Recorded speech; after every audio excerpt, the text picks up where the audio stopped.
san ba fila ani tan saba Chinois jamana exam bɛ yen sisan n'a bɛ f'a ma ko Xi Jinping a ye baara dɔ de daminɛ n'o a bɛ f'a ma ko les nouvelles de la soie donc o baara in a bɛ kɛ jamana 150 de bɛ o baara in kɔnɔna la continent 5 kan. I bɛ se ka dɔɔni fɔ an ye kɛrɛnkɛrɛnnenya la a baarabolo ninnu sigilen bɛ u bolo cogoya minnu na mun de bɛna k'a kɔnɔna na a bɛ tali kɛ baara sira jumɛnw kan sɔrɔ siraw de don wa ani lakana siraw de don wa. Fɛn caman de b'a kɔnɔ politique taasira b'a la jamanaw bɛ se k'u tɛgɛ di ɲɔgɔn ma cogoya min na walasa dɔ ka se ka bɔ mankan na dɔ bɛ se ka fara lakana kan cogoya min na walasa jagow ka se ka kɛ jamanaw k'u tɛgɛ di ɲɔgɔn ma sɔrɔ bɛ se ka yakubaya cogoya min na diɲɛ kɔnɔ Chinois kɛlen bɛ k'o de bila sen kan donc u kɛlen bɛ ka baara in bolomada fɛn caman de kan n'o ye a bɛ fɔ minnu ma ko connectivité c'est-à-dire ka sira bɔ jamanaw ni ɲɔgɔn cɛ walasa u ka se ka sanni feere k'u ni ɲɔgɔn cɛ u ka se ka ɲɔgɔn taama ɲɔgɔnya barisa o sira kɔrɔ ninnu olu tun bɛ deli ko sisan nin ye kura de ye diɲɛ bɛɛ kɔnɔ jamana dɔw avancé bɛ ni dɔw ye Mali yɛrɛ b'o o jɛkulu ninnu kɔnɔ minnu ni Chinois y'u kɛ di ɲɔgɔn ma Mali tɛ ka nafa sɔrɔ a la Chinois kɛlen bɛ ka u ka warisoba fila de labila pour que projet ka financer fo mɔgɔw yɛrɛ k'a fɔ u mago bɛ minnu na o de kɛlen bɛ gɛlɛmayɔrɔ ye africain jamanaw la fo jamana yɛrɛ de k'a jateminɛ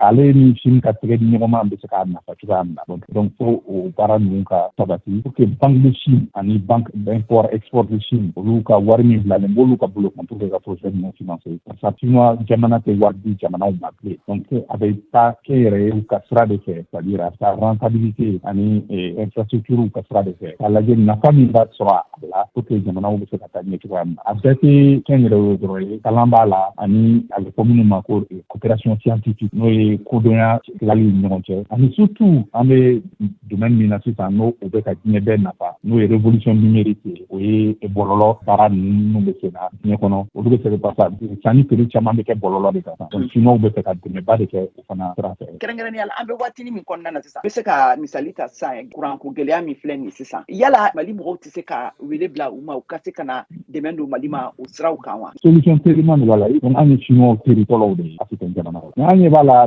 africain jamana minnu ni Chinois y'u tɛgɛ di ɲɔgɔn ma san 10 in kɔnɔna la olu bɛ ka nafa min sɔrɔ a la an tɛ k'o sɔrɔ a la kuranko ta ye n'an bɛ f'a ma ko énergie solaire kuran sɔrɔ tile fɛ Chinois ye baara min k'o la Bɔsi ma kɛ diɲɛ kɔnɔ la équipement sɔngɔ bɛnna ni 80 de u bɛ se ka an dɛmɛ o baara ninnu bɛ se ka kɛ kɛrɛnkɛrɛnnenya yɔrɔnin kelen pour que maliyɛnw ka se ka kuran sɔrɔ ni mun nafa barisa bi in na n'i ma kuran sɔrɔ bi lakana tɛna kɛ sɔrɔ tɛna kɛ kalan tɛna kɛ énergie tɛna sɔrɔ hali sɛnɛ ni mɔni o bɛɛ bɛ kɛ ni kuran de ye moteur ni marché ni wa aw solution o bɛ Chinois bolo u ye baara k'a kan u bɛ se ka yɔrɔnin kelen fana n'an y'a ɲini kɛrɛnkɛrɛnnenya